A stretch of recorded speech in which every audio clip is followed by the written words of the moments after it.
Cali.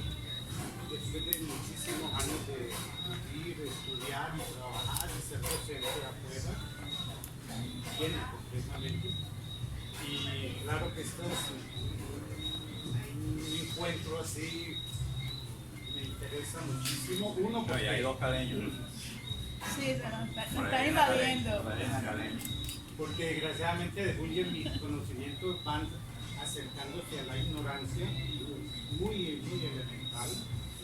Sin embargo, el tema de teoría de la ciencia, filosofía de la ciencia, teoría del conocimiento procesado, aunque yo soy politólogo, carrera por ese lado, pero en Austria cultivamos un círculo de estudio de pensadores latinoamericanos. Casi austriaco. Casi. Interesante. Y bueno, muy bueno entrar en contacto con ustedes. Mañana, lástima que no pueda ir. Habrá otras oportunidades. Pero habrá, ¿no? Ahí veo que ustedes se reúnen, ¿no? Sí, eso es pictóricamente. Allá en el Planetario, Orlando es el director del Planetario en Barranquilla, Boston, donde hacemos constantemente también actividades. Rose es la directora de la Fundación Stellans, que es la que organiza el Café de Conciencia, que es el que hacemos aquí en este sitio de boom, que nos prestan amablemente y a los cuales también los invitamos a consumir todo lo que quieran, pero cada quien paga lo suyo. No es por cuenta de conferencistas. No es por cuenta de los conferencistas. Caleña, preséntate, que ahí viene un paisano. ¿Cómo está? Mucho gusto. Es ingeniera sí, yo estudié en la Universidad del Valle, así que Cali está aquí bastante representado. ¿Tu nombre? No. Soy Cali, pero no la del país. Sí, sí. Sí, Buenas noches, mi nombre es Ronaldinho, soy filósofo y activista, estudiante de la maestría de filosofía de la Universidad Atlántica. El tema de boom es un tema cercano, digamos, para un estudiante, ojalá fuera para toda la ciencia. Para el caso de la filosofía y la teoría del conocimiento, pues uno siempre está en ese pequeñito folleto de boom y las obras, digamos, que efectivamente nos permite para acercarnos, digamos, a comprender un poco la epistemología de la ciencia. He tenido la fortuna de tropezarme con el profesor Eduardo de Mundo Carrera, doctor, quien me sugirió alguna vez viajar a Austria cerca, digamos, de un trabajo sobre el límite entre el humano y el animal, y ahí también se propuso cómo, digamos, el círculo de Viena digamos, tiene una relación, digamos, en América, y Boom es un personaje central, entonces estar aquí implica, para mí, como un acercamiento, estar allí. Sé que ustedes, digamos, han estudiado la obra de Boom y siempre están cerca, entonces es por eso que me he acercado a ustedes. Allá los compañeros que quieren presentarse o que... Bueno, mi nombre es Jenny Fernández, soy bióloga, estoy haciendo mi doctorado en biotecnología, y pues nada, es la primera vez que vengo a una reunión acá, estoy interesada sobre todo en conocer un poquito más sobre esto, pero bueno, aquí pues, esperemos que quede ya una debería acá conversando. Buenas noches, mi nombre es Samuel Casas, soy biología ambiental y estoy aquí también por primera vez. Quisiera aprender un poco de este personaje y pues muy agradecido por estos espacios realmente son necesarios para generar nuevos pensamientos y lleguemos a una discusión constructiva para empezar a generar cambios, si es posible, desde cada uno de nosotros.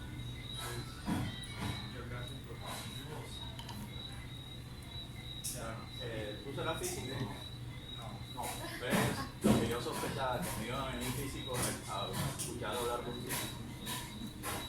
Filósofo, pero porque es un jefe complicado. No. Pero sí hay filósofos aquí.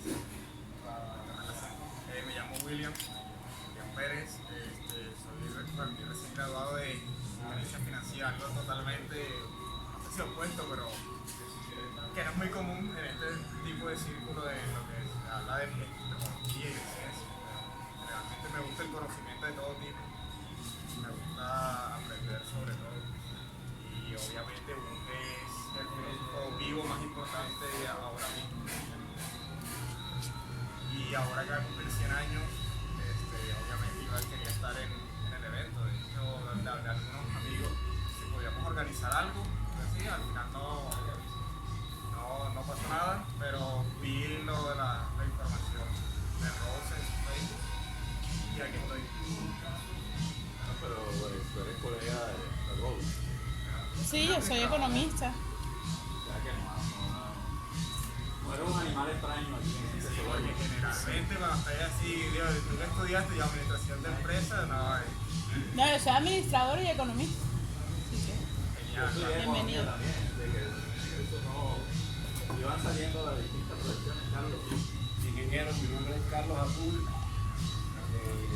vivo en Barranquilla, soy extranjero aquí, amigo del colegio, gran amigo del cura, y aquí, casi un hermano individual, entonces realmente conozco muy poco de Google, no es un tema que me maneje, pero estoy acá porque me da muy grato para mí compartir con ellos, un rato aquí en un primer evento, y siempre que pueda, no le voy a estar.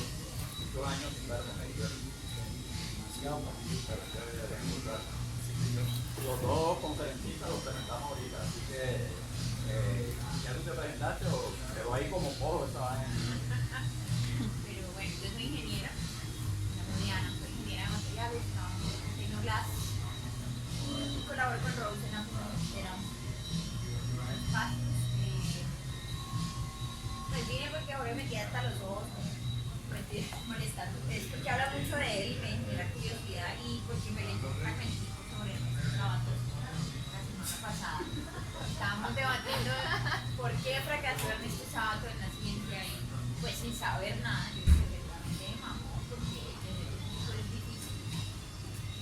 Absorbe mucho a las personas y bueno, como alguien que participa de las disciplinas técnicas, pues afines a la ciencia, pues es interesante también ver cómo los técnicos hacia afuera aplicamos científicos quienes no generan, pues reflexionan respecto a eso. Bueno, Orlando, ¿vas a decir algo? O ya yo te presenté. Director del planetario con Barranquilla y anfitrión en muchos de estas actividades de estos eventos. Ah, pues tú sí eres físico. Sí, por eso te iba a decir de pronto algo cuando dices, espero que no lleguen los físicos. No, espero que lleguen. Lo que pasa es que no creo que lleguen. No, sí, de todas maneras me interesa pues algunas cosas. No soy experto en Bunge, no puedo decir, pero sí me llama mucho la atención la obra de Bunge y todo lo que ha hecho. Pues, compartir más aquí. Bueno, ¿quién más falta? Creo que ya. Ah, Casquedia. Sí, se fue para el sur. No, acá estoy. Hola, buenas noches. Hola. Mi nombre es Ariana Isabel, soy estudiante de filosofía y soy obligada a venir. No, mentira. Bueno, yo nací en La Guajira, yo nací en Riohacha, soy riohachera, pero me fui muy pequeña a Bogotá. Estuve estudiando antropología, pero la carrera no la terminé. Y estoy obligada. Bueno, entonces vamos a empezar haciendo una intervención un poco sobre la biografía, luego continúa Eduardo Bermúdez, filósofo, director del grupo Los Sapiens.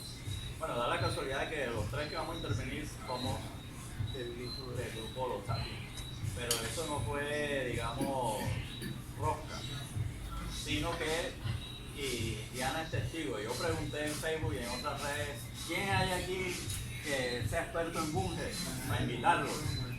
Y entonces no salió nada por ninguna parte, porque la idea era celebrar los 100 años, o sea, servir de pretexto para trabajar un poquito sobre este personaje. Pero entonces lo asumimos en el grupo Los Sapiens, que es un grupo de investigación de la Universidad del Atlántico en conjunto con otras universidades sobre filosofía. Eduardo es el director de ese grupo, por Los Sapiens, y va a tocar ya una parte que tiene que ver con algunas obras de Mario Bunge.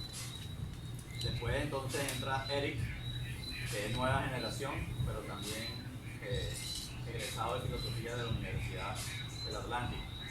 Y además residente, yo creo que es el que más ha tropezado con Bunge aquí, residente en Buenos Aires durante bastantes años, donde tuvo oportunidad pues, de asistir a varios eventos con Mario Bunge y además conocer ese entorno, ese medio al cual Bunge le tiene cierta animadversión a los porteños. Y luego vuelvo y cierro con el resto de diapositivas que ya serían un poco sobre las ideas de Bunge. Esa sería como la secuencia. Entonces empecemos un poco con la semblanza. Señalo para allá, ¿cierto? Sí. Y es por aquí, no es por acá, es por acá. Bueno, eso fue cuando cumplió 96 años que se le hizo un homenaje en el año 2015. Allá me encontré precisamente con Eric en Buenos Aires. Y en ese momento acababa de terminar su libro que se llama Memorias entre dos mundos. Y es en ese libro que me voy a basar para esta charla, que es su autobiografía. La había terminado hacía poco. Luego estos señores me pusieron una tarea que le preguntara una serie de cosas allí. Y ahora me di cuenta que él habla, o sea, lo que me dijo a mí es lo que dice en las memorias. Que lo tenía fresquito porque lo acababa de escribir. En una entrevista que leí esta semana dice que supuestamente él escribió esa memoria de memoria, sin consultar bases de datos ni nada, lo cual es muy extraño porque hay una cantidad de información precisa de nombres, fechas y acontecimientos y qué le dijo a no sé quién en tal evento y tal. Todos los debates, imagínense los 1000 debates que ha tenido uno en toda su vida, los relata ahí en esas memorias. Bueno, tú viste que lanzó la cuestión, o sea, tú respondiste la pregunta, yo no la estoy respondiendo, estoy haciendo la pregunta. un poco corto porque yo dije del mundo, ¿sabes? Todos los filósofos que hay ahora. Bueno, yo no creo, eso sería ya otra discusión, pero pongámoslo más modesto. Si le preguntas a él, él diría, sí, yo soy el mejor del mundo. Porque modesto no es, para nada. La pregunta es si Mario Bunge es el filósofo más destacado que ha dado América Latina. Y no solo entre los que están vivos, sino en general. Este podría ser un tema para que sus fans y sus antifans debaten ahí un buen rato. Lo primero es que estamos traicionando a Bunge porque él dice que no se debe hacer filosofía sobre autores, sino que hay que trabajar sobre problemas. Y estamos haciendo lo contrario aquí. Pero bueno, no se cumplen 100 años todos los días. Así que 100 años yo creo que es un pretexto, un buen pretexto para hablar del personaje. Ya mencioné que nos vamos a basar en las memorias y ya hemos mencionado también que es una persona nada modesta, polémico y polemizador, o sea, caza peleas por todos lados. Genera simpatías y antipatías, más de estas últimas que de las primeras, creería yo. Es una persona tajante que siempre tiene opiniones sobre todo y que se ha metido en prácticamente todos los campos del conocimiento. Como dice ahí, es un polímata. Hace unos meses hicimos aquí con Rose un evento sobre Leonardo da Vinci porque se cumplían los 500 años de la muerte de Da Vinci. Da Vinci era un polímata del Renacimiento. En esa época eso no era tan raro. Hoy es mucho más difícil ser polímata que es una persona que sabe de casi todos los campos, es más difícil, es más escaso que se vea ese tipo de conocimiento generalizante y genera también otro tipo de problemas, porque Da Vinci no le tocó enfrentarse con especialistas.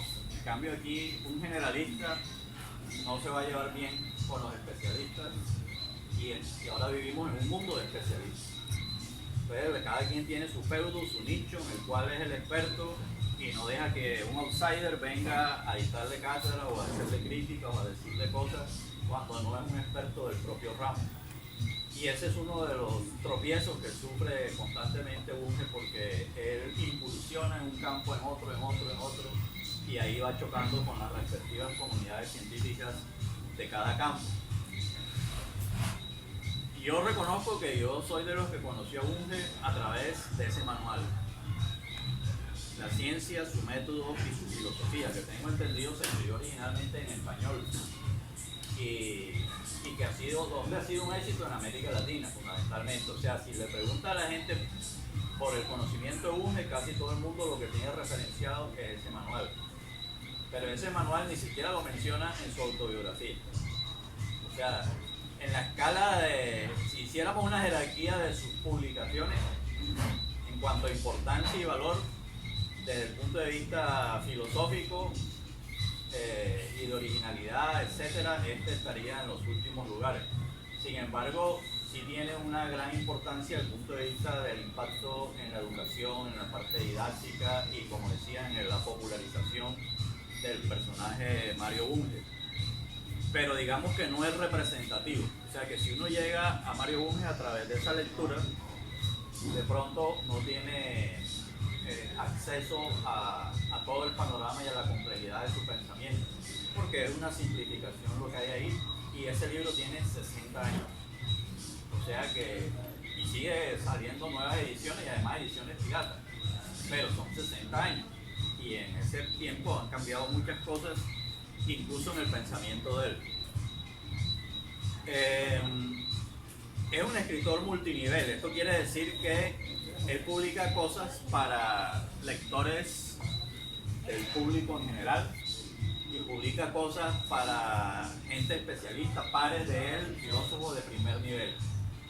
Si al primer nivel lo llamamos 1 y al más avanzado le llamamos 5, diríamos que hay también un nivel 2, 3, 4 intermedios en los cuales también escribe. O sea que si cogemos la obra de Bunge vamos a encontrar escritos de nivel 1, de nivel 2, de nivel 3, de nivel 4, de nivel 5. Y eso hace que eso, mejor dicho, hay que tenerlo en cuenta para apreciar su obra y para evaluar sus escritos. A qué público le está hablando en un momento dado. Aquí en Barranquilla, por ejemplo, yo vi a Eduardo en estos días con una carpeta y me mostró y era una fotocopia de lo que saca de las publicaciones Bunge en el Heraldo. Aquí conocimos también a Bunge en los años 90, los que tengan más de 30 y pico, 40 años en adelante, que fueran lectores del Heraldo en los años 90, recordarán que aparecía periódicamente, casi que semanalmente, ¿no? Más o menos, las columnas de Mario Bunge y a veces unos artículos más largos en la revista dominical. Y eso hacía que Bunge fuera popular bastante en Barranquilla, por lo menos así lo percibía yo, fuera bastante conocido en el medio. Pero es difícil que la nueva generación tenga esa misma apreciación. Yo una vez para comentar algunas cosas, porque yo le dije a Jorge que venía desde telonero. Entonces, me gustaría hacer algunos comentarios. El Heraldo, cuando publicaron en el Senado semanalmente muchas columnas de Mario Bunge, fue porque el director Juan B. Fernández de Nowitzki, que aún vive pero ya está muy avanzado en edad, me comentaba que él tenía la opción de tomar inscripciones pagas para publicar en su periódico, en la revista dominical, algunos autores de importancia mundial o continental, siendo él graduado de Derecho y de Filosofía también en la Nacional, alumno de Rafael Carrillo. Tenía una sensibilidad por la filosofía muy grande. Fue así como fue publicado Bunge, no fue por casualidad que se publicó en el Heraldo, era lo que yo quería aclarar aquí. Fue porque el director, que tenía un vive aún, pero digamos ya no está activo, una gran sensibilidad por los temas filosóficos, me pareció importante publicar las columnas y se suscribió a esa red internacional. Por esa razón, ustedes podían encontrar ya casi un cartapacio así de solo las publicaciones de Bunge en el Heraldo, pero que eran circulación internacional. Ese era el punto que quería anotar. Era un personaje bastante conocido, probablemente eran publicaciones originales en español. O sea, que era para un público cautivo de América Latina y España, probablemente lo leían seguramente en muchos periódicos, igual que aquí, en otras ciudades. Era una red. Una red. Entonces, eso quiere decir que Perdón, este es de los años 70 o fines de los 60. 1960. Sí. O sea, que tiene 60 años de historia. Yo lo leí en los 70 y por eso yo le comentaba ahora a Eric que me parecía raro. Yo soy de los que la primera noción que tuve es que era un positivista de derecha y es un antipositivista de izquierda. Pero esa era la percepción en los años 70. Y en parte porque nos ponían a estudiar, el primer semestre estudiaba uno este manual y bueno, entonces yo pregunté por expertos en Barranquilla, no salió nadie. Entonces lo asumimos nosotros, pero nosotros no somos expertos en Bunge. Yo considero que experto en Bunge es el que haya estudiado y trabajado su obra de primer nivel o de máximo nivel, como es el Tratado de Filosofía Básica. Y yo ese tratado no lo he leído, que son 8 volúmenes, 8 tomos.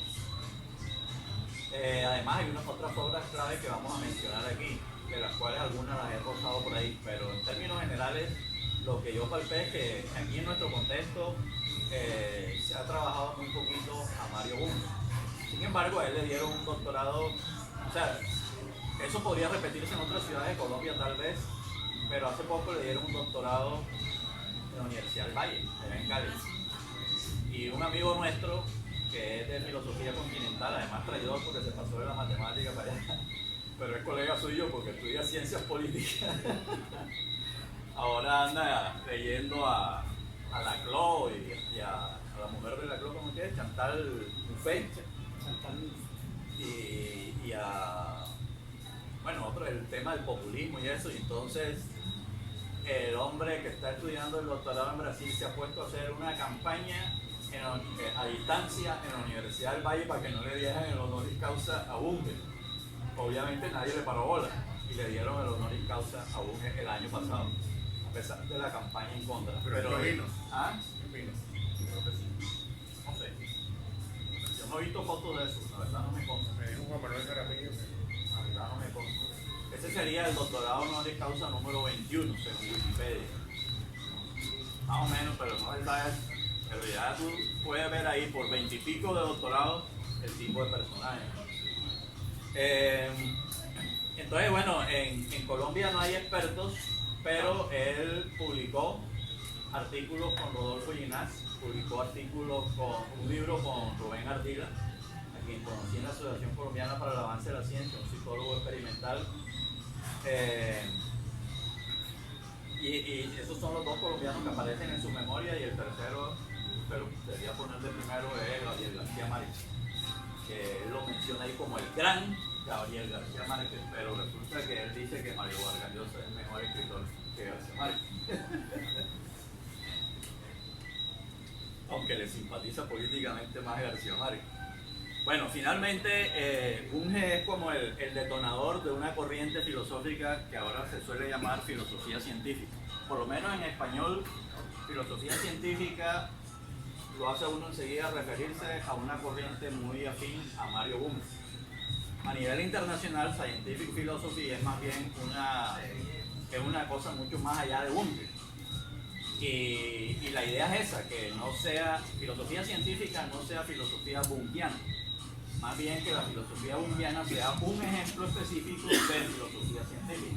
Pero la filosofía científica sea más amplio y admita diversos matices y diversas posibilidades, cierto pluralismo dentro de unas identidades básicas. Él se denomina a sí mismo un subproducto de la Primera Guerra Mundial, porque su mamá alemana emigró de Alemania a la Argentina, junto con un montón de gente, porque Argentina era un gran receptor de inmigrantes europeos, Y allá se casó con un médico que era la oveja negra de su familia, de familia rica. Ella era enfermera pobre, médico rico, ambos de ciencias de la salud, ella alemana, él argentino, pero con ascendencia también europea. Y él era un diputado socialista, una persona de izquierda en una familia rica, y por eso digo que era la oveja negra, porque el resto de la familia era más de derecha. Y además no vieron bien el matrimonio ese. Después nace el niño y en 1919, este sábado, se cumplen entonces los 100 años, es lo que estamos celebrando hoy. 1919 en la provincia de Buenos Aires. Es un medio todavía semi-rural, no es un nerd, su infancia no es de nerd, ojo con eso. O sea, eran otros tiempos, no crecen los niños encerrados ahí, sino montando caballos, nadando en el río, haciendo deporte. Entonces, no es que prefigurara lo que iba a hacer, sino más bien era un niño común y corriente, incluso lento en los estudios. Su padrino, bueno, la familia, los papás no eran religiosos, eso también tiene mucho que ver con su educación, porque él es ateo y entonces siempre lo fue, desde niño prácticamente. Entonces él siempre habla de su padrino, pero siempre agrega padrino laico. Padrino laico es Raúl Prebisch, que es el papá de la CEPAL y de toda una corriente económica en América Latina que tuvo su momento de auge por allá como en los años 70, quizás hasta los 80, pero de ahí para acá ha venido, por ahí salió un ranking de think tank, todavía aparece la CEPAL, pero no tiene tanta importancia actualmente. Él se la pasaba entre Buenos Aires y La Plata, pero Argentina, de eso puede hablar tú mejor. O sea, ya el tren, o sea, estamos hablando de hace 100 años y el tren era un vehículo de comunicación fundamental.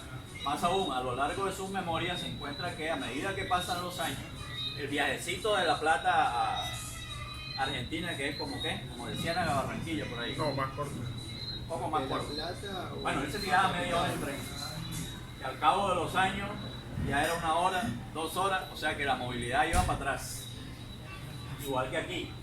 Porque aquí uno de aquí a Soledad se tira quién sabe cuánto. Y él tenía que estar viajando todo el tiempo. Y trabajó y estudió en La Plata. Él es graduado en la Universidad de La Plata y también en la Universidad de Buenos Aires, que en otras cosas ellos nunca mencionan como la UBA, sino como mencionan cada facultad. Trabajé en la facultad y no mencionan la universidad, o sea, cada facultad como si fuera... Porque está descentralizado. Está descentralizado en distintos edificios. Eso puede comentarlo Eric, que vivió toda esa experiencia allá.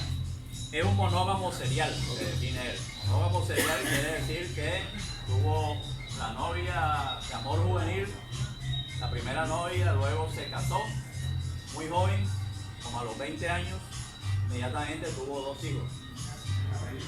Ese matrimonio duró unos 17 años.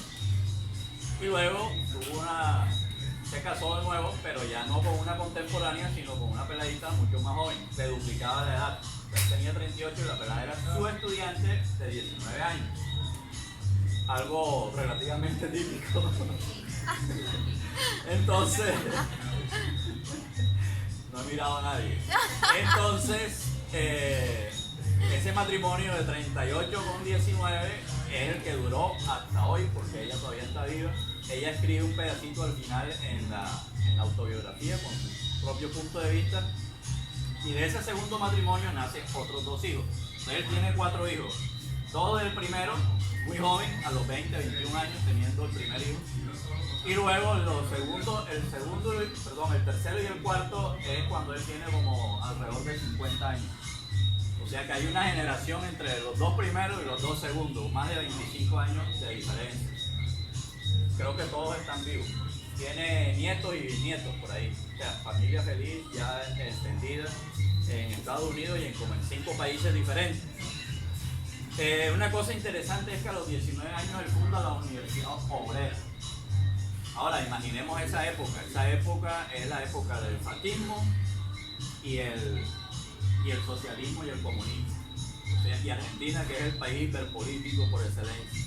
O sea, imagínense todo ese contexto altamente politizado y en ese contexto él tiene su simpatía, comienza a estudiar por ejemplo materialismo dialéctico, etcétera, y comienza a trabajar en la Universidad Obrera, que comienza en un garaje haciendo pero por ahí pasaron más de 1000 estudiantes a pesar de todo a lo largo de 5 años que duró esa experiencia. Pero resulta que esa experiencia, en vez de llevarlo a tener buenas relaciones con la izquierda, más bien le causó problemas con la izquierda. Porque él tuvo simpatía e incluso afiliación con la Federación Juvenil Comunista, pero a la larga y nunca sintonizó por estos lados y rápidamente fue excluido de ahí.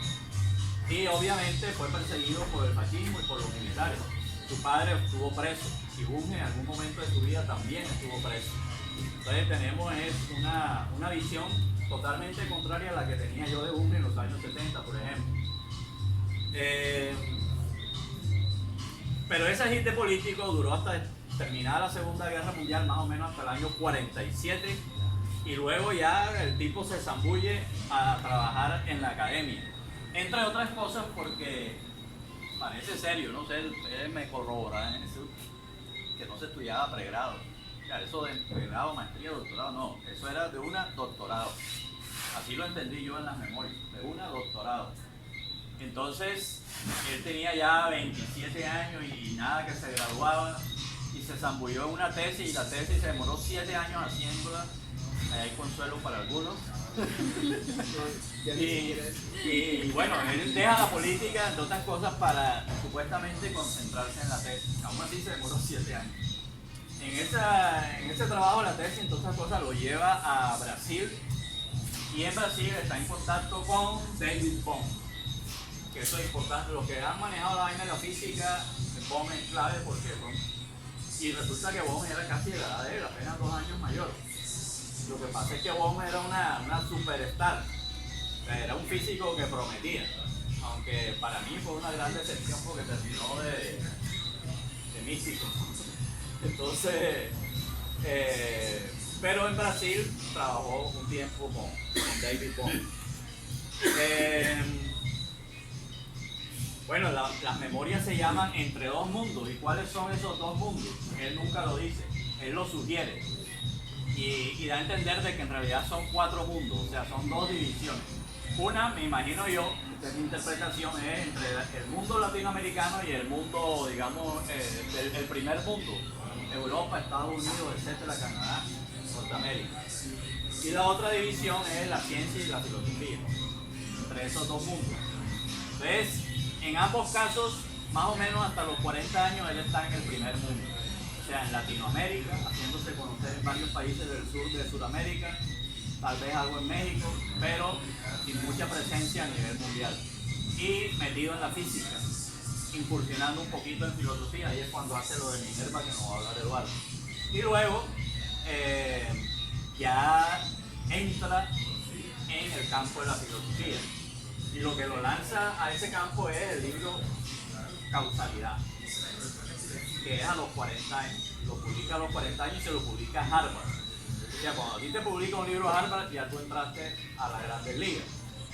Y eso es lo que sucede a los 40 años. Entonces ya él puede definitivamente abandonar la física y comenzar a ser el filósofo. Pero él no estudió filosofía. O sea que en filosofía es un autodidacta realmente. Él es un físico. Y además es un políglota. O sea, desde la familia y eso, la mamá que hablaba alemán, comienza a manejar todos estos idiomas: inglés, alemán, francés, italiano, portugués, en los cuales incluso dio clases o algunas de sus publicaciones originalmente aparecen en cualquiera de esos idiomas. El danés y el griego, si no tanto.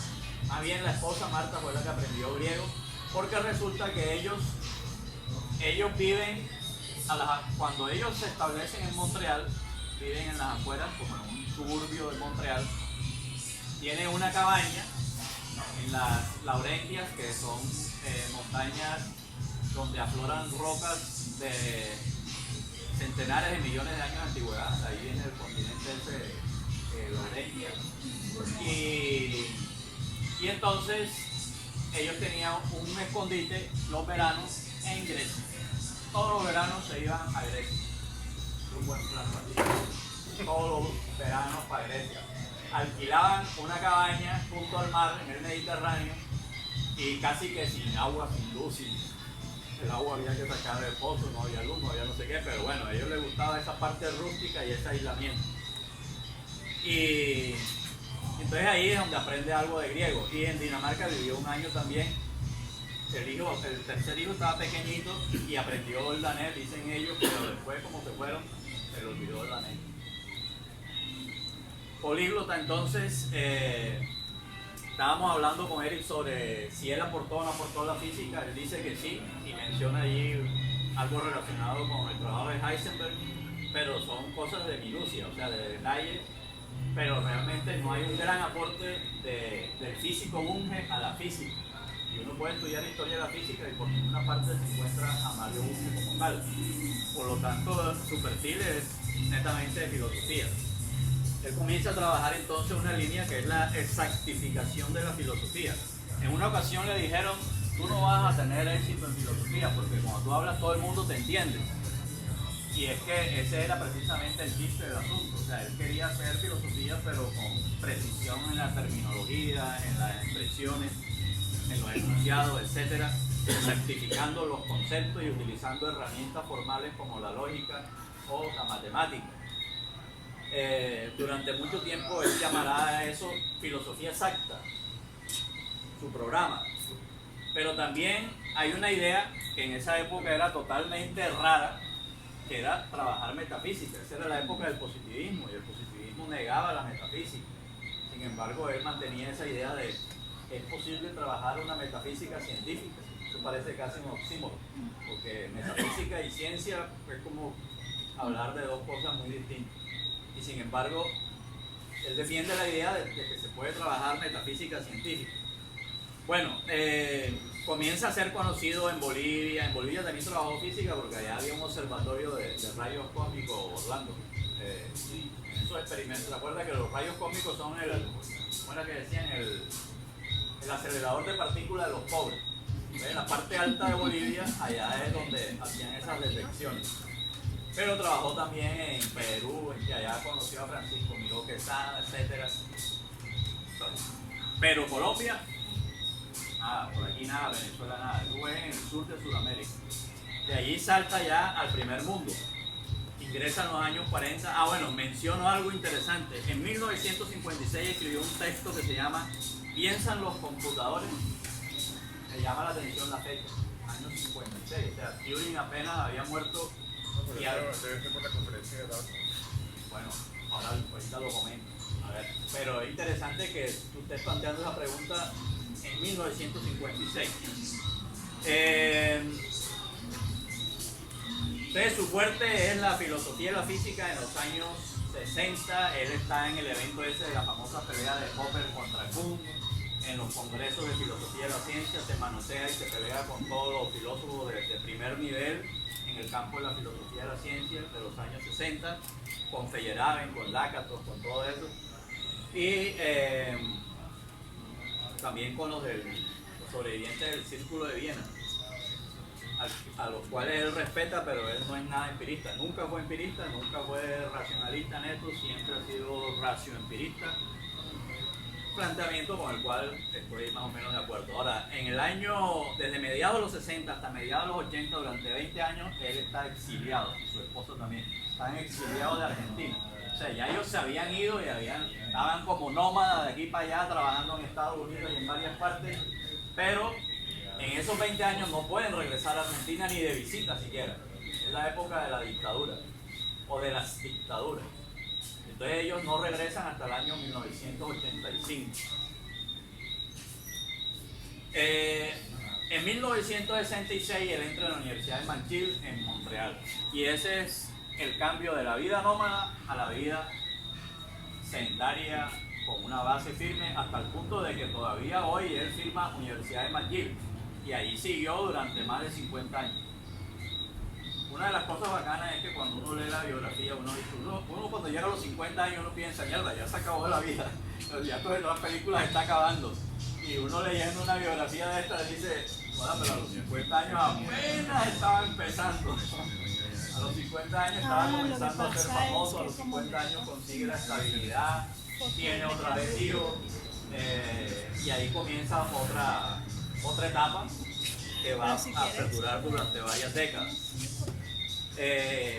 Entonces ya sale de la física y comienza a incursionar en todos esos campos, más o menos como si tuviera un programa o un plan de ir desarrollando sistemáticamente incursiones en distintos campos. La biología, la medicina, problema mente-cerebro, la filosofía de la mente, la economía matemática, las ciencias sociales, la ética, la tecnología y la política. Así pasó en los años 70, 80, 90, esa expansión por diversos campos. Ahora bien, cuando tenías entre 55 y 70 años de edad, o sea, entre el año 1974 y el año 1989, él se traza una meta que es escribir el tratado de su filosofía sistematizado totalmente. Entonces escribe 8 volúmenes del tratado de filosofía básica. Lo va escribiendo poco a poco. Ahorita vemos la secuencia. Esos 8 volúmenes van abarcando distintos campos. Ese va revelando, digamos, como una columna vertebral y un plan que se va cumpliendo poco a poco de manera sistemática.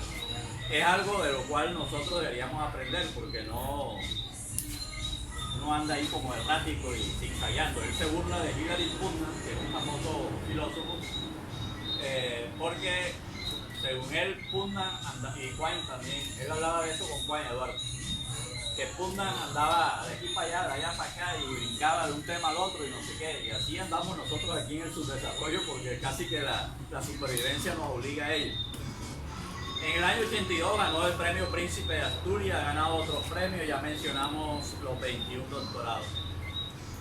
Esa es más o menos pues la secuencia de su vida. Y vamos a empezar entonces con las obras. Aquí entra Eduardo porque en el año 44 está la revista Minerva, que él va a hablar, y en el año 59 el libro Causalidad. Entonces, te tocó el turno del bate. Bueno. Si quieres vas instalando lo tuyo. Ya ustedes vieron ahí la diapositiva, ahorita la recuperamos este PowerPoint y vamos a charlar acá y pueden ir instalando lo.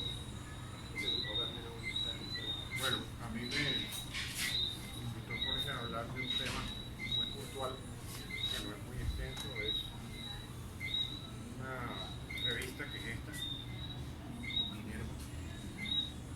Esta revista es de las muchas revistas que publicaban en Argentina y en México. Nos lleva una ventaja enorme en cuanto a la historia de revistas que tengan contenido científico y contenido filosófico. Yo creo que es importante decir por qué nosotros llegamos a esa revista.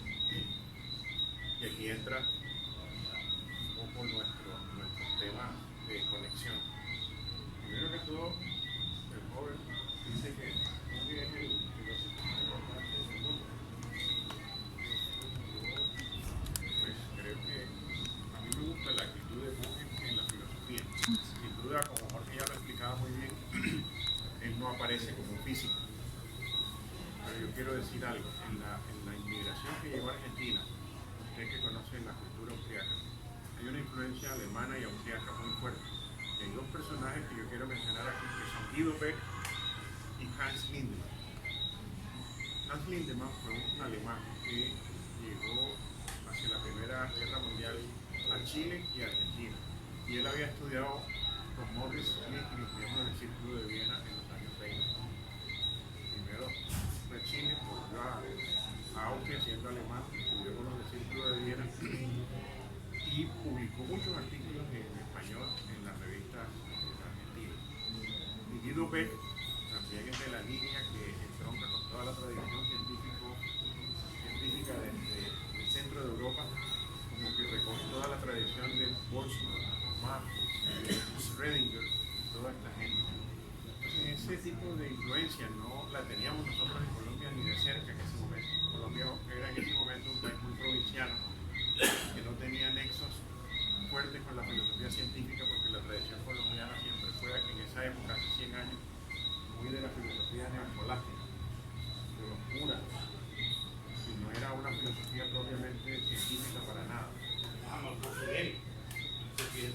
Carraquillo, Miguel Antonio Caro. Entonces Colombia no tiene en la parte central ningún nexo con eso, porque lo menciona y por eso quería apuntar ese nexo. ¿Cómo nosotros llegamos a eso? Yo conocí, tuve esa fortuna y siempre lo digo, de compartir, no una, sino muchas veces, con el fundador de la Universidad del Atlántico, el filósofo Enrique Blanco. Nosotros íbamos a su casa y aprendimos mucha filosofía científica. Y en Buenos Aires, un joven físico, en el año 1944 funda esta revista. Solo salieron 6 números, pero dejó una huella tremenda en la historiografía de la ciencia en Latinoamérica. No se había graduado. Él ni siquiera así, él era físico, pero yo ahí podría decir, ampliar un poco lo que decía en el sentido de que no es un físico propiamente de carrera. Y puedo decir que desde muy joven ya era un filósofo. Y lo voy a confirmar leyendo unos párrafos que están aquí en esta revista, para que vean el enfoque que él tenía desde el principio. Es decir, él siempre fue un filósofo, aunque no tuviera una formación académica formal de carrera. Él entra a la filosofía por donde, en mi opinión, se hace la mejor filosofía, que es por el lado de la física teórica. Ya él en ese momento está interesado por las influencias que tiene ahí en Argentina. En Argentina es el primer país que tiene un premio Nobel de Ciencia. Sí. ¿Medicina? Sí, en medicina. De los 5 que ha tenido Argentina. En ciencias. Pero en el caso de ciencias fue el primero. Entonces, en ese ambiente, él se cría y hay antecedentes en Argentina que permiten que este no sea la primera publicación de filosofía científica propiamente dicha. Pero voy a aprovechar aquí, si la luz me permite leer el apartado de introducción, que indudablemente esa presentación la hace Mario Bunge, para que vean que a los 25 años que él tenía aquí, cómo escribía él, y que si era racionalista en ese momento. Dice: Latinoamérica careció desde la desaparición de la revista de filosofía de José Ingeniero de una revista exclusivamente filosófica. ¿Quién era José Ingeniero? Un positivista argentino que hacía ciencia y que ya desde 1917 aquí en la revista Voces se le menciona, porque había un nexo de la revista Voces con José Ingeniero a través de Ramón Viglia. Entonces nosotros, a diferencia del interior del país, teníamos unos nexos de filosofía científica ya desde principios del siglo XX, a través de Enrique Restrepo, un paisa, y de Julio Enrique Blanco principalmente. Entonces esto no viene por casualidad. Entonces, a partir de esa revista de ingenieros es cuando Minerva intentará, dice, esas son palabras de uno, llenar este vacío, constituyéndose en libre tribuna continental de la investigación filosófica latinoamericana. Ya él piensa a nivel continental, ya él no piensa solamente por Argentina. Ya él está pensando en integrarse, y cuando habla de continental, él ya tiene nexos o intereses de conectarse con Estados Unidos, con todo México y todo aquello. Y hay conexiones. Creemos que con ello, dice Bunge, no solo será estimulada la producción filosófica, sino que también se contribuirá a estrechar la cooperación intelectual entre las Américas. El éxito de este esfuerzo depende, desde luego, de la colaboración que encuentre Minerva entre los especialistas y amigos de la filosofía. Primer párrafo. Esto ya es una declaración, como un manifiesto de lo que ellos quieren hacer, así como los de Círculo de Bienes quieren un manifiesto. Él aquí, como oponente, hace un manifiesto. Y hacen una encuesta, ya es donde viene la conexión. Una encuesta para todos los filósofos conocidos de Latinoamérica, para que respondan si hay una filosofía en América. No en Latinoamérica, sino en América. Esa encuesta le llega en Bogotá a Rafael Carrillo. Rafael Carrillo Luque es un señor nacido en Arranque, Cesar, que se fue a Bogotá muy joven, luego fue a Alemania, asistió a algunos cursos en Alemania, en Heidegger. Pero ya en los años 40 él hacía una columna de filosofía científica en el periódico El Siglo de Bogotá. Hay toda una compilación que es sobre los artículos de filosofía científica que hacía Rafael Carrillo. Rafael Carrillo de esa época estaba interesado en la filosofía de la ciencia. Entonces, a través de Carrillo, le llega aquí en Barranquilla, Julio Enrique Blanco, este primer ejemplar y además que yo tengo el original, ya el hijo de Blanco me lo regaló, el mío de mi propiedad. El original de esta revista yo lo tengo en el primer número.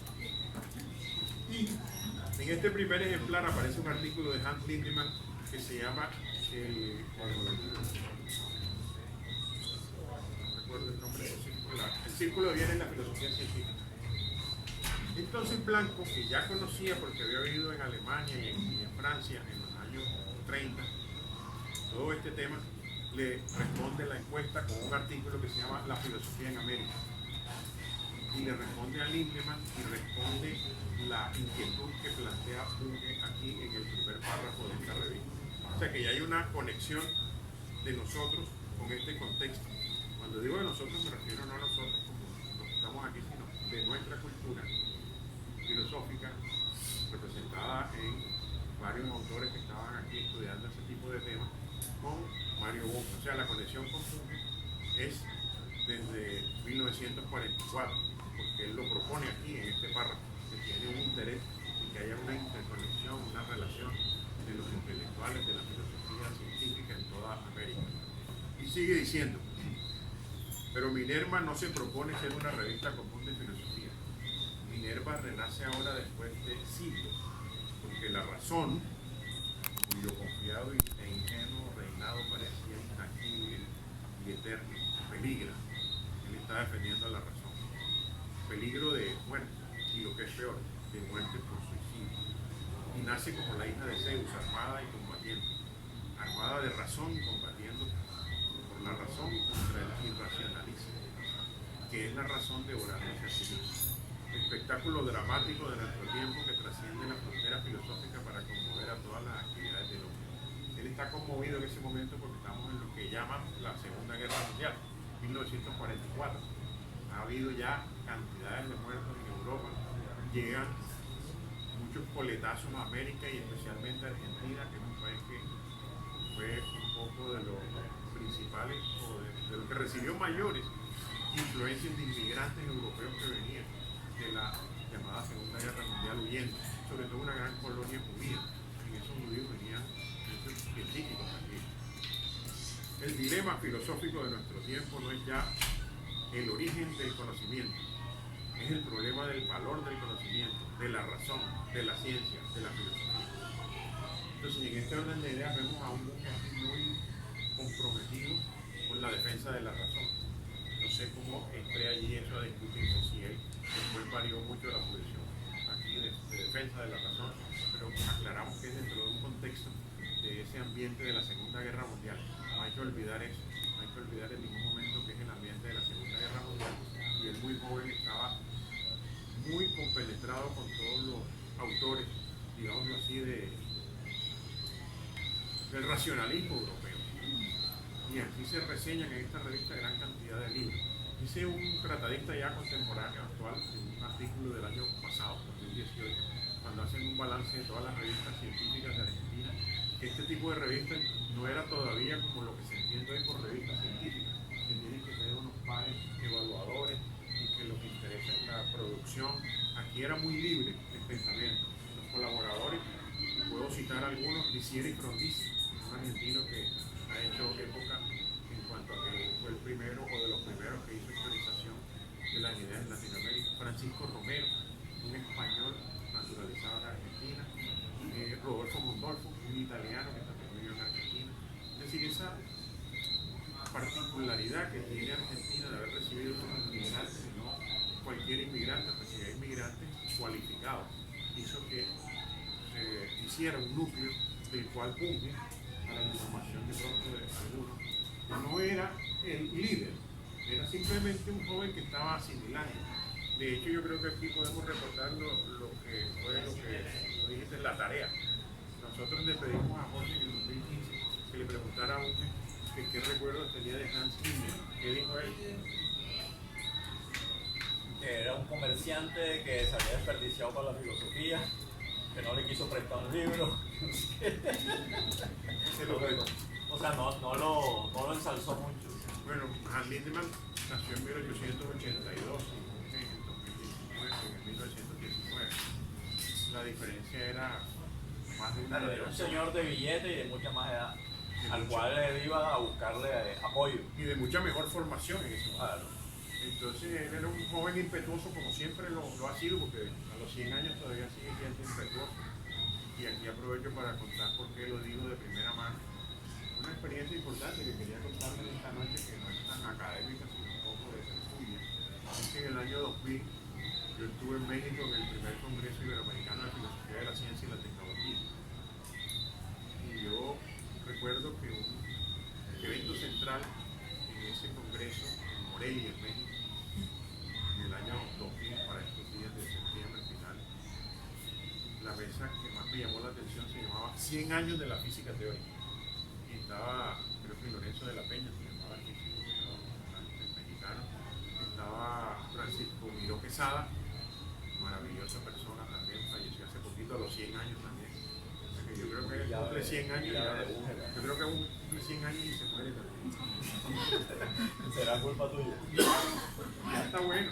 Entonces, yo vi la mesa con Sergio Martínez, además, yo nací en Guatemala, pero naturalizado en México, estaban los panelistas. Miró Quesada era el moderador de la mesa y estaban hablando de los 100 años de la física cuántica. Luego que se pasó esa mesa, yo recuerdo con Jorge, estábamos compartiendo nuestros estudios de maestría en filosofía de la ciencia. Yo estaba trabajando un tema, el cual fue mi tesis de grado, sobre la causalidad en biología en la perspectiva de Enrique Blanco. Y aproveché un espacio allí en una conferencia para hablar con él y le dije que yo estaba usando su libro de la causalidad en la ciencia contemporánea para sustentar que el principio de causalidad era viable, porque autores tan renombrados como Bertrand Russell, por ejemplo, decían que ya no aplicaba la causalidad, que eso era una cosa arcaica.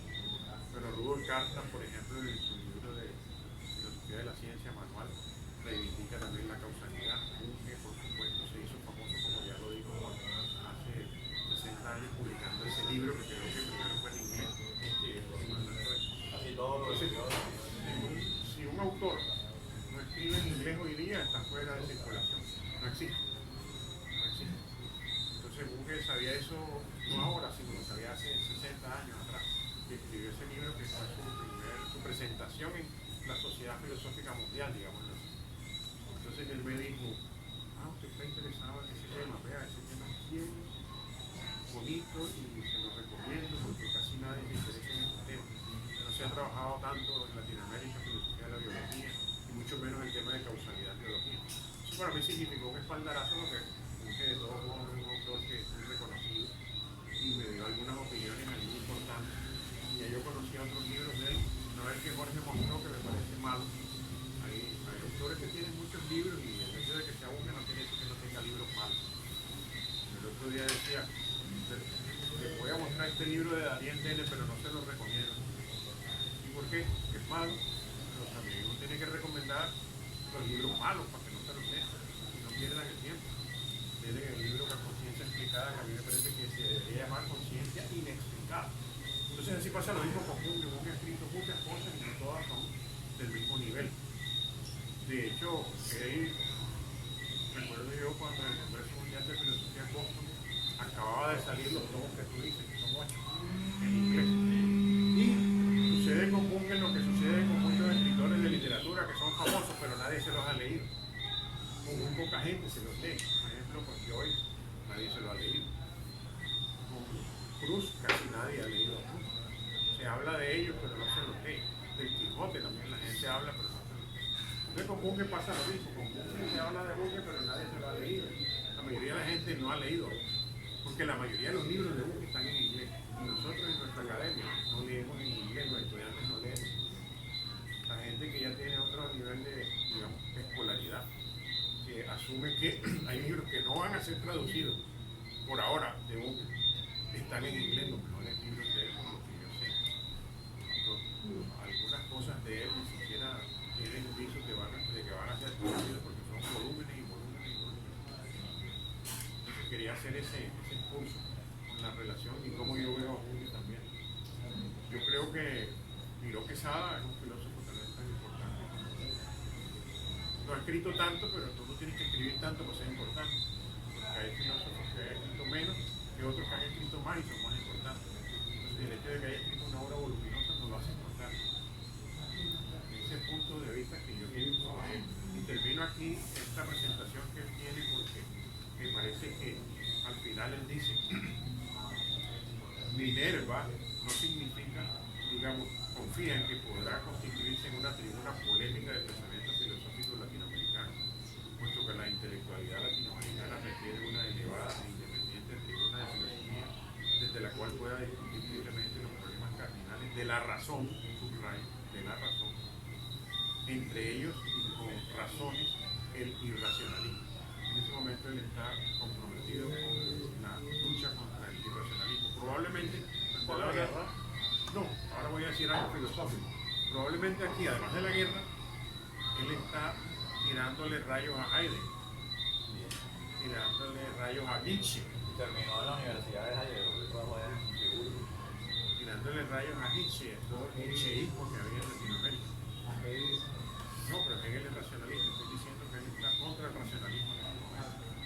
Entonces, en este orden de ideas para nosotros, esta revista y las siguientes constituyen un punto de referencia importante porque nuestra investigación está con la Universidad de Viena y el Instituto Círculo de Viena y el profesor Stanford, que nos acaba de publicar 2 artículos en el libro del año de la Universidad de Viena.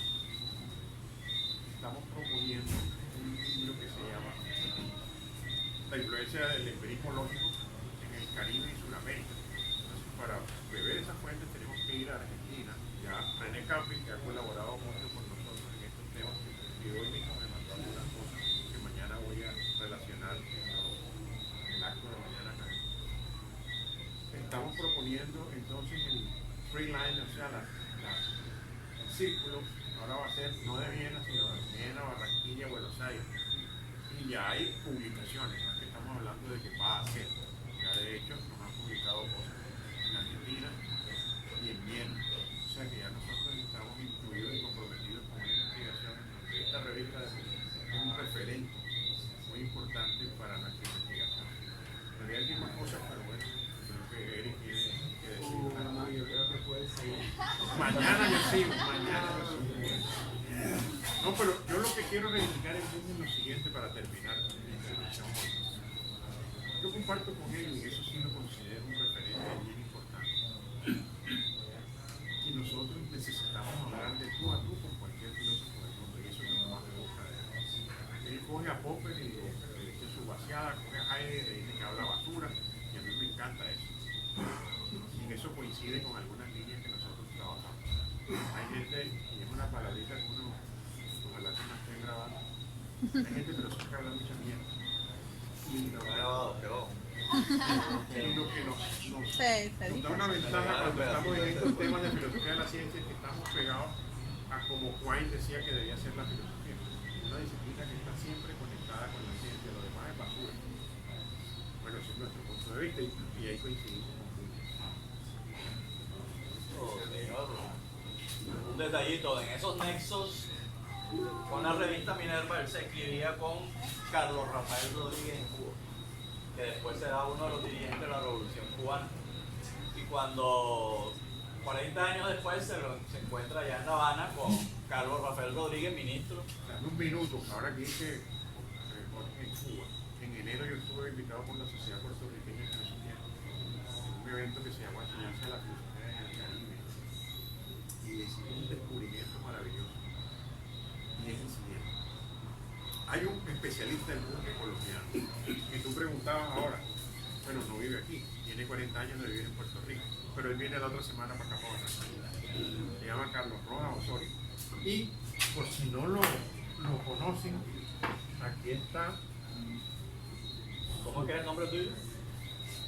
Su tesis doctoral en la Universidad Javeriana, que se llama El problema de la causalidad en la epistemología de Mario Bunge. Siempre uno aprende cosas nuevas. Ese nexo nos permite hacer una conexión, por eso llamamos el Caribe, porque el fundador de la Facultad de Filosofía de Puerto Rico, en Río Piedra, es Alfred Stern, discípulo del Círculo de Viena. Y hay otro serbio, creo que no pasa, que es Shah. que también vivió de esas fuentes y se radicó en Puerto Rico y en Cuba. O sea que nosotros estamos haciendo los nexos y la conexión, porque a veces la gente piensa que esos son gente que trabajan por allá y que no, nosotros estamos conectando toda esta historia de la ciencia y la filosofía. Y Bunge ahí tuvo un papel importante, como ustedes lo vieron, es un pionero de la filosofía de la ciencia en Latinoamérica.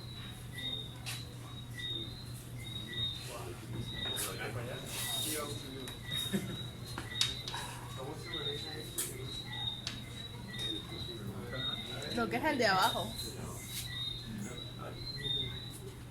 Bueno, la razón por la que no quería pasar es porque les voy a hablar un poquito sobre complejidad y no sé si... Pero antes comento un par de anécdotas que tuve con Bunge allá en Buenos Aires. Yo no soy bungiano, pero dice que Bunge nunca tuvo filtros. Eso puede que sea algo positivo, o sea, no tener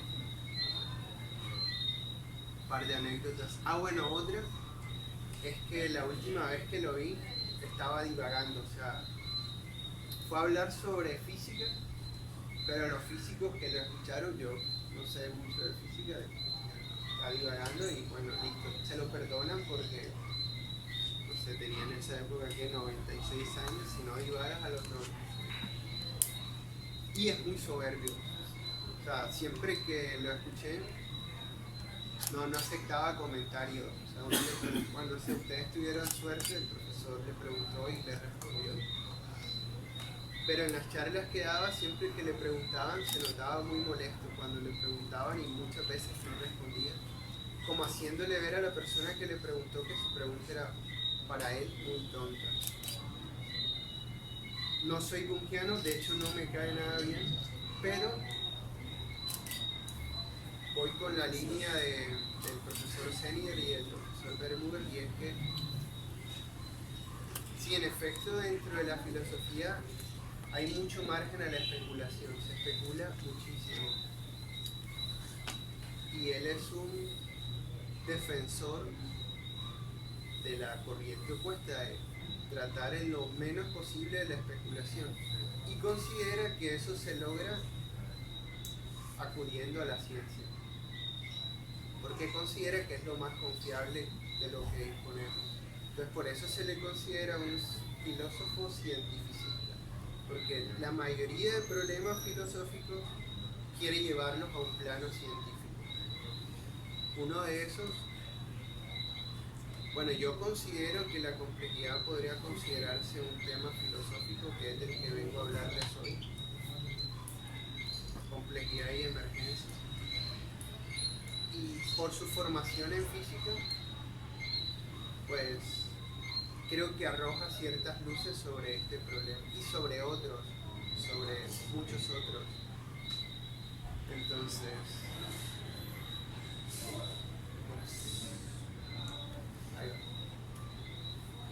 como les había mencionado, les voy a hablar un poquito de complejidad y emergencia. Bunge no se explaya a hablar sobre la complejidad, sí lo hace extensamente sobre la emergencia.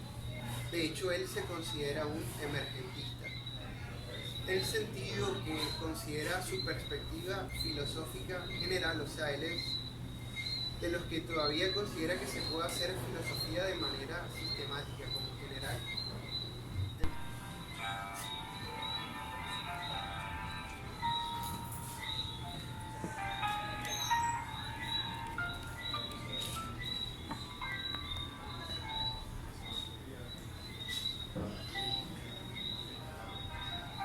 Están como muy de moda, complejidad y bueno, la complejidad, creo que mucho antes. Son dos conceptos como si ese organismo se estuviera moviendo por su cuenta. Y además es descentralizado, o sea, ahí no hay pajaritos diciéndole a los otros pajaritos, muévete hacia acá, muévete hacia acá. Es un comportamiento que se considera autoorganizado, ¿sabes? No hay un central de mando coordinando los movimientos de los demás. Es una propiedad muy interesante de los sistemas complejos. Hay otras que no voy a entrar a mencionar como puntos críticos, pero lo de la interacción no lineal sí es importante porque es una característica también de la emergencia. Y es que si uno quiere explicar todo ese movimiento no lo puede hacer aislando las partes. O sea, uno no puede como dividir, analizar una parte y pretender que al unirlas puedas dar cuenta de todo.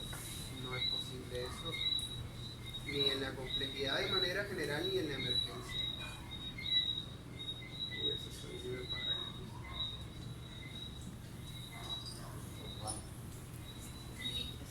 Eso es.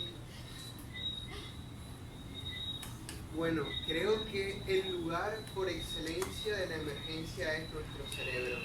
También es el lugar por excelencia de la complejidad. No he entrado a definir emergencia porque realmente es una cuestión que se sale de las manos, pero vamos a intentar como una aproximación.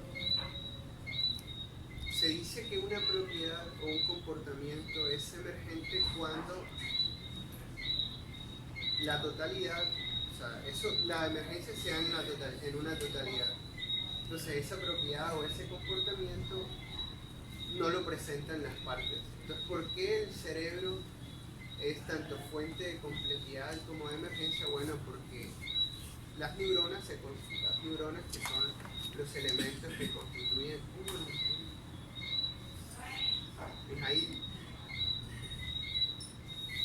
las neuronas, que son las células que constituyen junto con otras, pero el papel importante lo juegan las neuronas de nuestro cerebro, se estiman entidades muy simples, muy sencillas. Pero su interacción da lugar a cosas como las emociones. Entonces, la emoción es una propiedad emergente porque una neurona por su cuenta no tiene emociones, pero un conjunto de ellas en interacción puede dar lugar a este tipo de cosas. Entonces, esto en muchos ha generado la impresión que con la emergencia hay cierto misticismo, porque uno dice, bueno, pero ¿cómo uno explica algo de lo cual las partes que dan lugar a eso no lo tienen? Entonces, Bunge insiste en que la visión característica de la emergencia como propiedades que no pueden ser explicadas a partir de las propiedades de las partes, él dice que eso no va. Porque sí, las partes individualmente no tienen esas características, pero en interacción sí. Entonces la clave está en la interacción. Y eso lo vemos en el día a día. Uno puede tener un comportamiento cuando está en su cuarto solo escuchando música de cierta manera, y cuando uno está, no sé, con un amigo se comporta de otra manera que puede diferir de cuando está con otro amigo.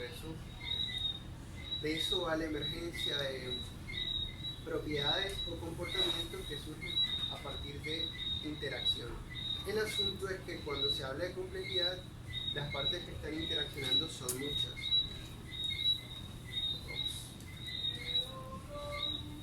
Entonces, en este intento por dar luz sobre un problema muy complicado como es el de la emergencia, Bunge se da cuenta que las interacciones pueden venir de dos tipos, por asociación o por combinación. Entonces esa imagen que está ahí es de la teoría de Margulis de la endosimbiosis, que ciertas células procariotas asimilaron mitocondrias y eso dio lugar a animales y a cianobacterias. Unas incorporaron mitocondrias, otras incorporaron cianobacterias. Entonces las que incorporaron cianobacterias se supone dan lugar a las plantas y las otras dan lugar a animales. Entonces, de acá que es importante como mencionar, bueno, sencillamente que las asociaciones, que son las que ocurren en nuestro cerebro o en la bandada de estorninos, son cosas, o sea, las asociaciones son mucho más inestables que las combinaciones. O sea, es ese superorganismo, por decirlo de alguna manera, no permanece. Llega un momento en el que los pajaritos se dispersan y listo, se acabó. Y ese momento no es que sea muy prolongado. En cambio, con las combinaciones, la interacción sí se da de manera prolongada, como en el caso de la simbiosis, en que ya una no puede vivir sin la otra. Bueno, yo considero que esas son las cosas como rescatables del tema de la emergencia, del cual Bunge se esforzó tanto en tratar de aclarar. Esto lo hace en este libro que se llama Emergencia y Convergencia, pero lo ha hecho en otros libros también. Entonces, Bunge en este libro plantea que cuando se da una propiedad emergente se requiere de la convergencia de muchas áreas. Y aquí empalmo con lo que venía comentando tanto el profesor Senior como el profesor Eduardo. Y es que en ese intento de entablar diálogos con otras áreas, Bunge va con los pesos pesados, o sea, como que no lee literatura. Cuando habla de los diálogos entre sociología y filosofía, pues en la sociología va con los pesos pesados, en la biología también, en la física también, y eso es algo muy loable porque, como venían diciendo, es fácil hacer filosofía de sin ser muy conocedor de eso, de lo que se está haciendo filosofía de. Entonces, me parece que eso es algo bastante rescatable de Bunge en el ámbito de la filosofía. Termino ahí con esto de si puede gustar o no gustar, pero el rigor que él imprime en su investigación es algo bastante loable. Listo. Una frase que no sé si dijo él, pero aparece en Esa es la frase, ese es el lema de su ética. Ese es el lema de su ética. No me pareció de Bunge, la coloqué como para ir para hacer una Pero broma, tiene, pero sí. la que usa más es más corta, pero esa es de él y es, digamos, la regla de oro de su ética. Okay. Yo pensé que no era él y lo hice, pero bueno, si lo hice. Ese libro que mencionaste, Emergencia y Convergencia, es un libro escrito a los 85 años de edad. O sea, él siguió produciendo. Premio Nobel de 96 años. Y le preguntó, Mario, ¿qué está haciendo fulano de tal? Está trabajando, ¿cuántos años tiene? No, tiene como 80 años, pero ya está joven. O sea, él hace parte de esa generación longeva. Bueno, yo creo que los filósofos viven bastante, ¿no? Eso nos da un poquito de esperanza, porque la mayoría han muerto de 90 y pico. Entonces, pero el chiste no es vivir 100 años, sino vivir 100 años produciendo, activo, lúcido, todo ese tipo de cosas, porque para que la vida valga la pena. Y disfrutando. Disfrutando, etcétera, viajando, porque ese sigue viajando todavía.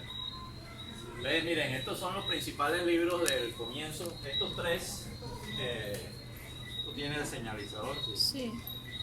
Bueno, causalidad, fundamentos de física y la investigación científica. En el 59 y los dos del 67 son digamos, el primer trípode de obras de gran calado, con la cual entre los 40 y los 50 años el hombre ya se posiciona, podríamos decir, en las grandes ligas.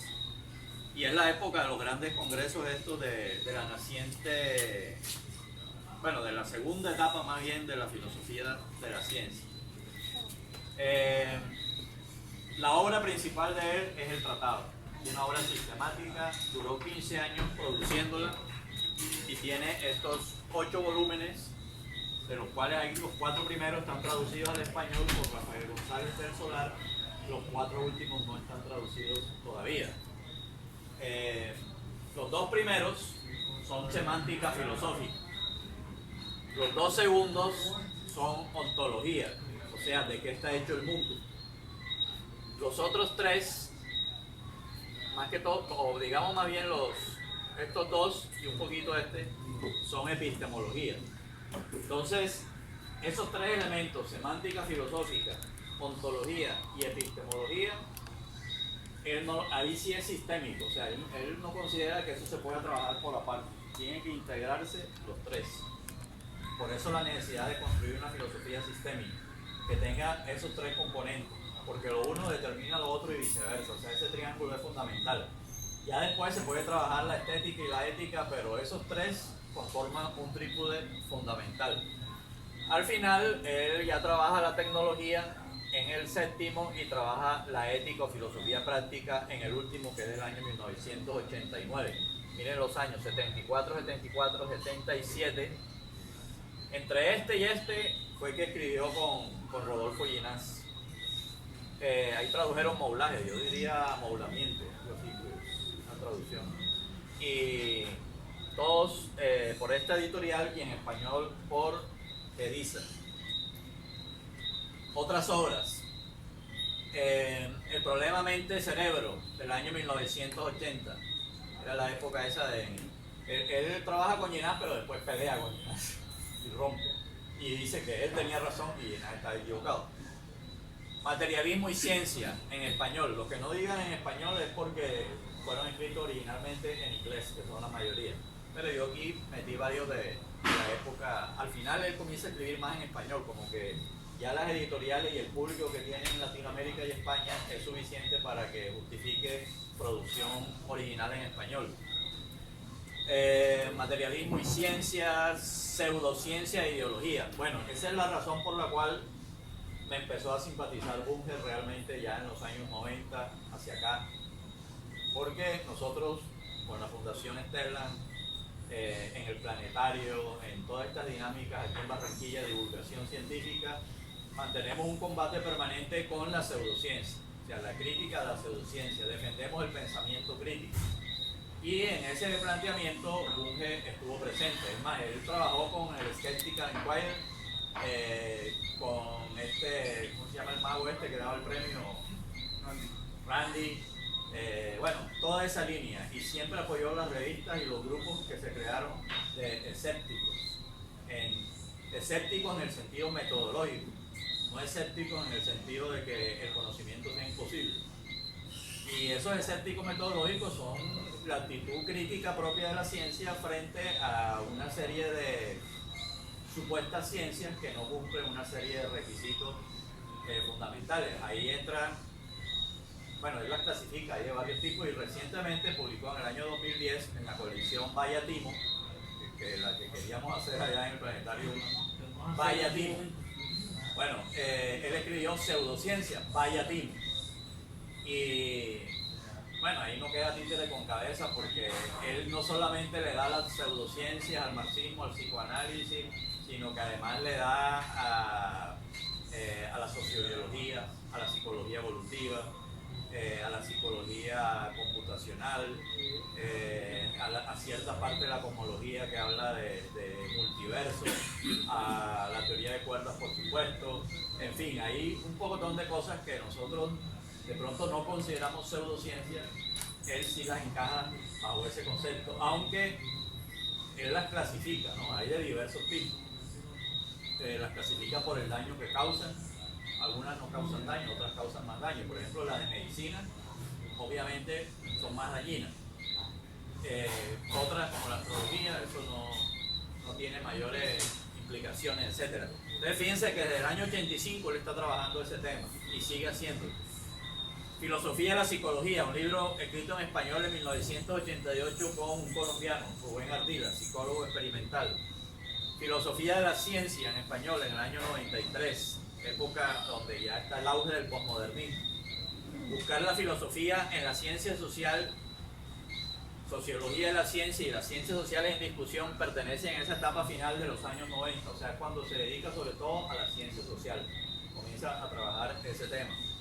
O sea, pasó de la psicología a las ciencias sociales. Digamos que él fue haciendo el ascenso ese siguiendo como la línea de Comte, ¿no? Física, química, biología, psicología y la sociedad, sociología.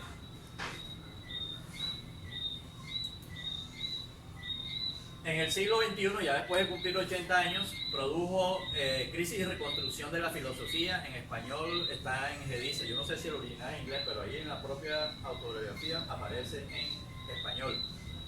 ese es un libro muy interesante que es, a mí personalmente me sirvió porque yo era muy pro ciencia y muy antifilosofía en una época.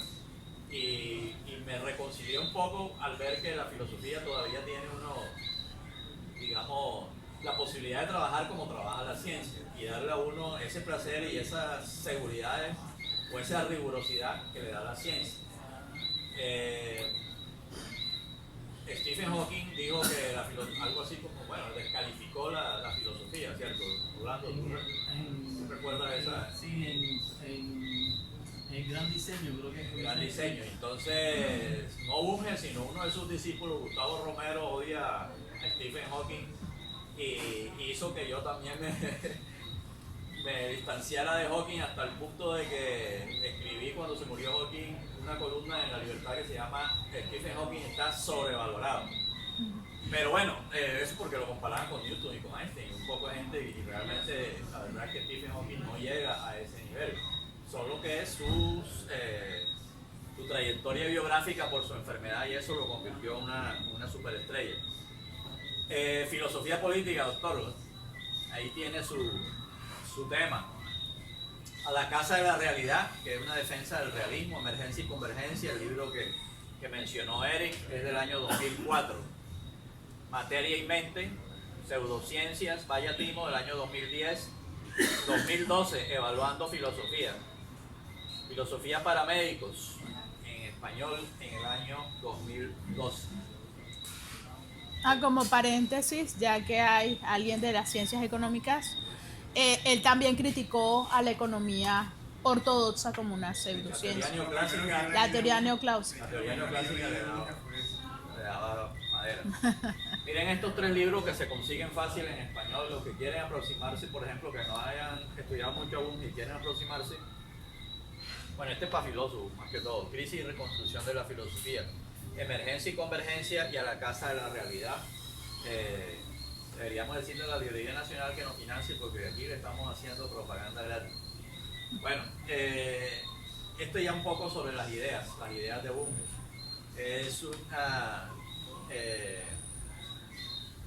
una recuperación de la importancia. Esa idea de la exactificación exige que se trabaje semántica filosófica de entrada. O sea, uno no puede considerarse ajeno a eso, porque ahí está la rigurosidad del lenguaje.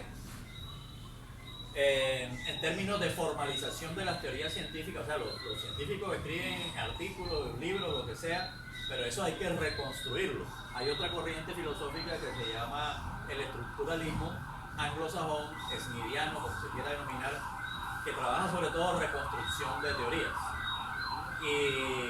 Pero utilizan otro tipo de herramientas formales. La que utiliza Bunge, siempre le ha gustado, es la axiomatización. Los otros trabajan teoría informal de conjunto, otro tipo de herramientas, pero él también se distancia de ello en el sentido de que para él eso no es filosofía. O sea, tú puedes usar matemáticas, es como lo que le critica la economía. Puedes hacer muchos modelos matemáticos económicos, pero eso que tiene que ver con la realidad.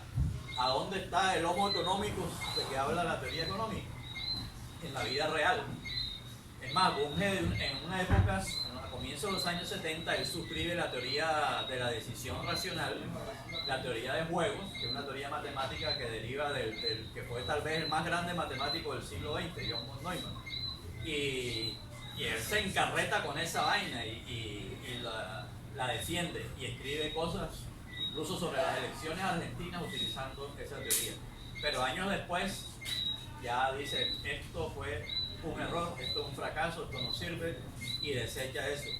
Y en gran parte es la idea de que uno no debe dejarse descrepar por las herramientas formales o por la matemática. Sí, sí. O sea, la matemática es necesaria para la rigurosidad, pero no es suficiente. Sobre todo cuando estás tratando de describir la realidad. Entonces, la realidad no es matemática. La matemática pertenece a un mundo distinto, que es el mundo conceptual, y él defiende una filosofía de la matemática que se llama ficcionalismo, que tiene cierta relación con el formalismo de Hilbert, aunque he empezado a notar que sí hay una diferencia entre lo que plantea Hilbert y lo que plantea Bunge. Entonces, su filosofía se resume en materialismo y realismo unidos. Lo llama hilorrealismo. Y critica cuando van separados, o sea, critica ciertos materialismos y ciertos realismos porque no unifican debidamente esos dos aspectos. Es sistemista, emergentista, y en esa pelea entre la ontología, o sea, si el mundo está hecho de objetos o el mundo está hecho de sucesos, él se inclina por los objetos, por las cosas. El mundo está hecho de cosas. Cosa que yo no estoy muy seguro de que sea así. Y hay mucha buena filosofía hecha a partir de una ontología de procesos, una ontología de sucesos. O sea que eso es un tema abierto, una filosofía abierta. Y en filosofía científica, por ejemplo, Gustavo Romero trabaja las dos, y yo pienso que se deben trabajar las dos, pero uno se inclina a una filosofía de cosas. Es un monista en filosofía de la mente, o sea, el cerebro es la mente, identidad psiconeural. Y está contra el funcionalismo o cualquier comparación de los computadores con el cerebro humano. Cosa diferente porque no se puede hablar eso de que la forma lo es todo, cosas que a veces se escuchan cuando se habla de, por ejemplo, que yo les diga que cuando usted nació estaba hecho de unos átomos y 50 años después ya ninguno de esos átomos está en su cuerpo. O sea, cambió totalmente la materia, pero usted es usted porque se conserva la forma.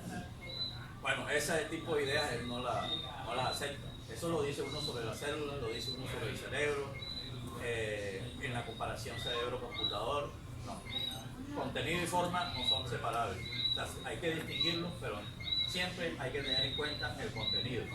Cuando tú cambias el soporte, cambian muchas cosas y no es que esa idea que tienen muchos ahora de que algún día podemos transportar nuestra mente a una computadora y ser inmortales. No, él dice eso nunca será posible.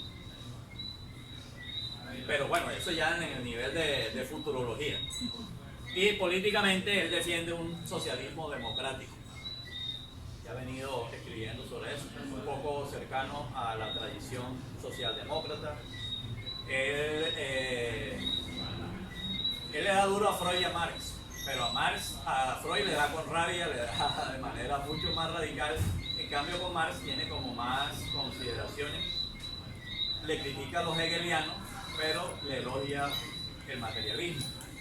Y digamos que su simpatía con la izquierda lo llevó en un momento dado a mantenerse no tan alejado de la Unión Soviética, hasta que invadió la Unión Soviética Checoslovaquia en el año 68 y para ella fue la gota que rebasa el vaso y completamente rompe con ese tipo de sistema, o con el estalinismo, con toda la herencia soviética.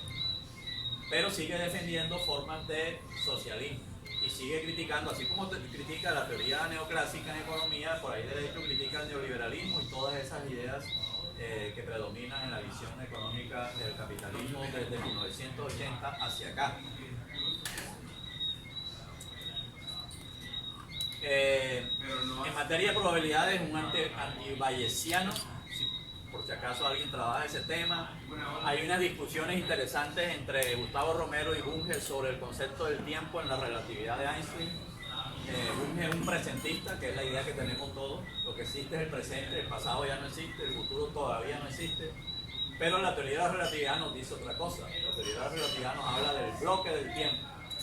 Allí el que dio el salto mortal fue Gustavo Romero, porque él defiende el bloque del tiempo y eso da lugar a mucha mamadera de gallo, porque imagínate, o sea, todos los tiempos existen simultáneamente.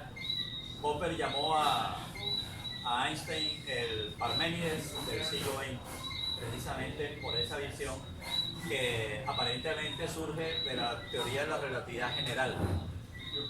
En física cuántica, él es un crítico de la interpretación de Niels Bohr y la escuela de Copenhague, que es una interpretación subjetivista, por supuesto él la critica. Quiero hacer un comentario, un aporte. Hay una tribu indígena en el Amazonas que se llama Barazana. Ellos presentan ese bloque del tiempo, como lo menciona, donde no hay un presente, un pasado, un futuro, sino que todos los eventos están ocurriendo simultáneamente.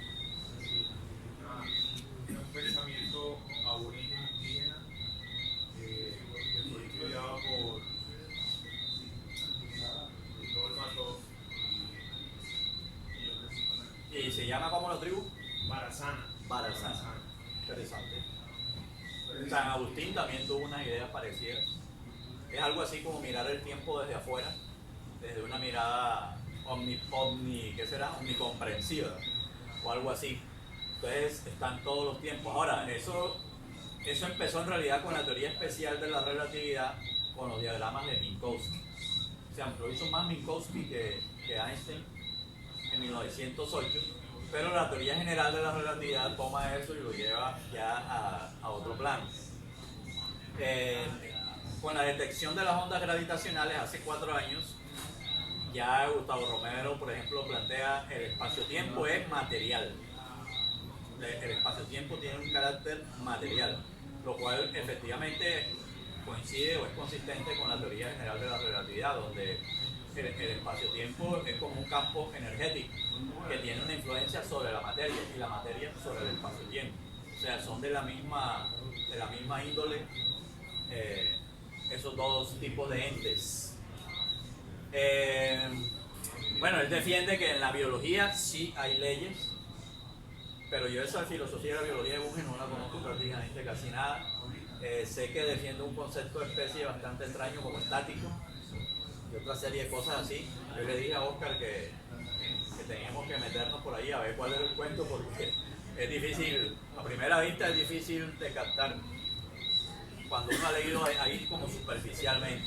Él tiene un libro de psicología general que tiene varios capítulos y está dedicado a la filosofía de la biología. Ok.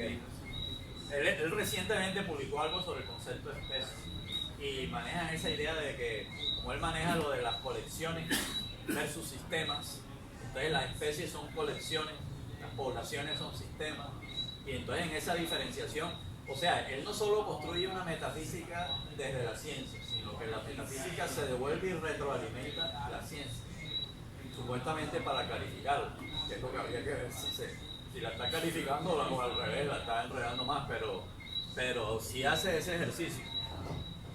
Bueno, ya dije todo esto, ya todo eso está dicho.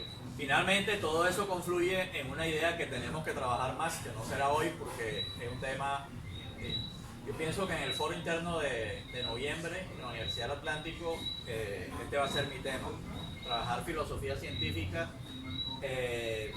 unido con Big History, con pensamiento crítico, con cosmovisión científica, la idea de la ciencia unificada como un solo sistema. Y bueno, eso implicaría todo un plan de trabajo alrededor de unos ejes que te van configurando esa visión que podríamos llamar filosofía científica. De todas maneras, yo insisto, filosofía científica es un concepto plural, o sea, tiene que haber matices adentro, debates adentro, y no es igual a filosofía de Bunge, que sería apenas una versión de eso. Tenemos entonces la propuesta que vamos a trabajar con los compañeros de la Universidad del Atlántico de crear el Círculo de Filosofía Científica y Pensamiento Crítico en Barranquilla. Esa es una idea que tiene varios niveles. Un nivel es que distintas organizaciones como el Planetario, la Fundación Estela, el grupo de los ateos y agnósticos, el grupo Apolo, o sea, la gente que hace trabajo de escépticos o trabajo de divulgación científica, más los grupos de las universidades, más los grupos de investigación adscritos a conciencia, toda esa serie de iniciativas diversas que estamos defendiendo cierta idea de la ilustración pero actualizada al siglo XXI, que estamos contra el posmodernismo, contra las pseudociencias, contra el irracionalismo. Debemos unirnos y crear un punto de encuentro para que esas iniciativas escalen a un nivel de actividades que tengan mayor envergadura. Por ejemplo, ¿por qué no podríamos hacer en Barranquilla el tercer encuentro de filosofía científica? El primero fue el de 2015 allá en Buenos Aires. 2 años después en Chile. Cuando estaba Fidel Linaje de decano, le propusimos, bueno, hagamos nosotros el siguiente. Y resulta que nadie lo ha hecho. Todavía no se ha hecho. Debió ser en 2019 y no se hizo. Entonces, ¿por qué no la Universidad del Atlántico, por ejemplo, o un grupo de universidades aquí se asume ese reto? Y en esa línea que maneja muy bien Eduardo de las conexiones y los contactos internacionales, crear aquí un evento que atraiga personas de diversos lados, y eso a su vez nos obliga a nosotros también a organizarnos, porque no podemos organizar un evento y ser ahí que convidados de mirones o solo organizadores de la logística. No, tendríamos que tener la capacidad también de intervenir, debatir, tener ponencias, y eso nos obligaría a producir en esa línea. Me parece que es un reto interesante para 2020 o 2021, por ejemplo, tener en el horizonte esa posibilidad aquí en la ciudad de Barranquilla. Igual hemos hablado, por ejemplo, otras ideas como la de organizar un encuentro nacional de divulgación científica en Barranquilla. En fin, ese tipo de ideas necesita grandes grupos, o sea que eso que venimos haciendo como dispersos, en múltiples grupos e iniciativas, tratar de aglutinarlo para hacerlo a mayor escala. Más otras ideas que hay ahí de proyectos a nivel educativo, educación básica, media y superior, etc. Incluso está la propuesta de un seminario sobre el Tratado de Filosofía Básica de Bunge. Yo les dije a ustedes que yo no he leído ese tratado. Me parece que un grupo de personas en Barranquilla podríamos hacer un grupo de estudio y comenzar a trabajar volumen 1, volumen 2, tal, y eso le da a uno por lo menos un eje para abarcar ese tipo de semántica filosófica, ontología y epistemología. Esta es una diapositiva ahí de los odios y los amores de Mario Bunge. A uno lo trata, porque él no escatima adjetivos. Por ejemplo, él dice el Ágato que era un lambón, que la pasaba lamboneando a Popper. Y así suelta cualquier cosa sobre cualquier, no lo baja de Heidegger es basura, el otro es una porquería, el otro no sé qué, o sea, él no escatima adjetivos, entonces tiene unos odios y tiene unos amores. Aquí están algunas de sus simpatías y aquí están algunos de algunos odios totales y otros no tanto, pero más o menos. A Habermas lo denomina un filósofo menor. Light, un filósofo light. Así. Ni digamos que dice de Feyerabend, por ejemplo. No.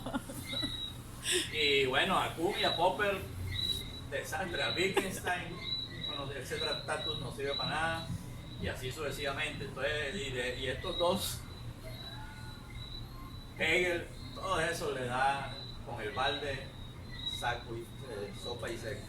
Pero cuando él tenía 25 años estaba leyendo el tratado. Él lo que decías tú de él, lo dice él de Popper, que no se le puede hacer una crítica porque si no... ¿Ah? Ahí está. Bueno, en la autobiografía aparecen estos tres colombianos, ya les comenté lo que él pensaba y para que Diana no se sienta mal. Claro que tiene que estar más grande la complacerla, foto. ahí está la famosa foto. Porque ella dijo que yo hacía este evento era para exhibir la foto esa. Yo no soy bungiano, les dije a ustedes, porque me tienen por bungiano porque tengo esa foto ahí de portada de Facebook, pero no soy bungiano, tengo... Saña el tatuaje y todo. Tengo diferencias en muchos puntos y otros más, además de que Bunge sobre todo tiene una posición, o sea, él tiene posiciones tajantes y sobre todas las cosas, y hay muchas cosas en las cuales uno no tiene posición. Primero porque no las ha estudiado, a veces uno las ha estudiado y tiene una posición, digamos, provisional, cauta, y en otras ya uno es más beligerante, pero este man tiene posiciones tajantes en todas, o por donde uno se meta, ahí él dice esto es así y tal, y tiene peleas, como dices tú, con los pesos pesados de cada rama.